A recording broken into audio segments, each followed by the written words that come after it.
देश स्वतंत्र हो गया, अब हमें कांग्रेस भंग कर देनी चाहिए। महात्मा गांधी चाहते थे कि देश के स्वतंत्र होने के बाद कांग्रेस पार्टी भंग कर दी जाए। गांधी जी कांग्रेस को कोई राजनीतिक पार्टी नहीं बल्कि स्वतंत्रता संग्राम का एक आंदोलन मानते थे। इसलिए उनका मत था कि देश स्वतंत्र होने के बाद ये आंदोलन पूरा हो गया, अब इसे भंग कर देना चाहिए। लेकिन गांधी का नाम लेकर राज करने वालों ने उनकी यही बात अनसुनी कर दी। आज जब 70 साल बाद कांग्रेस के कारनामे देखते हैं तो समझ आता है, काश कि कांग्रेस भंग हो गई होती तो देश पर कितना बड़ा उपकार होता। देश को आजादी हजारों लोगों के संयुक्त संघर्ष से मिली थी, लेकिन सत्ता की सारी मलाई अकेले कांग्रेस को मिली। जो पार्टी देश को आजाद कराने का दावा करती है, वो आज तक एक परिवार की गुलामी से नहीं निकल पाई है। कांग्रेस के इस परिवारवाद का असर देश की दूसरी पार्टियों पर पड़ा और आज स्थिति ये है कि भारत का पूरा लोकतंत्र कुछ परिवारों का मोहताज बनकर रह गया है।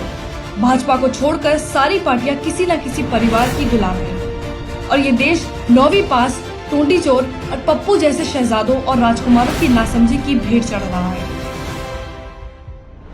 युवा नेतृत्व, असली योग्यता वाले नेता इन राजकुमारों के नौकर चाकर बनकर रह गए हैं।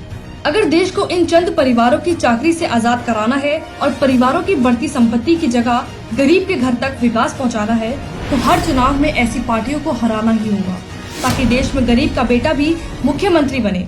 सिर्फ मुख्यमंत्री की कुर्सी ऐसे राजकुमारों के लिए ही रिजर्व ना रहे। ऐसा नहीं है कि कांग्रेस ने सिर्फ पार्टी के अंदर के लोकतंत्र को ही कुचला है। कौन भूल सकता है कि कांग्रेस ने ही देश पर इमरजेंसी थोपकर भारत के लोकतंत्र का गला घोटा था। भाइयों और बहनों, राष्ट्रपति जी ने आपातकाल की घोषणा की है। इससे आतंकित होने का कोई कारण नहीं है। आज भी कांग्रेस इसी दमनकारी सोच की वजह से सुप्रीम कोर्ट, चुनाव आयोग, मीडिया, सेना सबके खिलाफ मोर्चा खोले रखती है। जहां एक तरफ कांग्रेस भारत के लोकतंत्र पर कब्जा जमाए रखना चाहती है, तो वहीं शत्रु देशों के सामने राष्ट्रीय सुरक्षा से समझौता करने से भी नहीं हिचकती। ये पंडित नेहरू की अदूरदर्शिता ही थी कि कश्मीर का एक हिस्सा आज भी पाक के कब्जे में है, तो वहीं भारत और चीन के बीच में बफर स्टेट का काम कर रहे तिब्बत पर चीन ने आराम से कब्जा कर लिया। इतना ही नहीं, चीन ने 62 में भारतीय सीमा में आने वाले अक्साई चीन पर भी कब्जा जमा लिया। पीओके और अक्साई चीन की हार की वजह से ही आज पाक और चीन की सीमा आपस में मिलती है और ये गठजोड़ भारत की सुरक्षा पर चुनौती बना हुआ है। इसी क्षेत्र से सीपैक भी होकर गुजरता है। इतना ही नहीं, नेहरू द्वारा लादी गई धारा 370 70 साल तक जम्मू और कश्मीर को आतंक के नाम पर डसती रही। कांग्रेस दुनिया की अकेली पार्टी होगी जिसने अपने ही देश के परमाणु शक्ति संपन्न होने की आलोचना की। सालों तक कारगिल विजय दिवस नहीं मनाया, सेना से सर्जिकल स्ट्राइक के सबूत मांगे, एयर स्ट्राइक का मजाक उड़ाया, शत्रु देश चीन की कम्युनिस्ट पार्टी के साथ समझौता किया। इस देश की अखंडता और सीमाई सुरक्षा को सही मायनों में जितना खतरा चीन और पाकिस्तान से नहीं है, उससे ज्यादा खतरा आज कांग्रेस की सोच से है। ऐसा नहीं है कि कांग्रेस सिर्फ देश की बाहरी सुरक्षा के लिए खतरा है। कांग्रेस की वोट बैंक पॉलिटिक्स ने इस देश को बांट कर रख दिया है।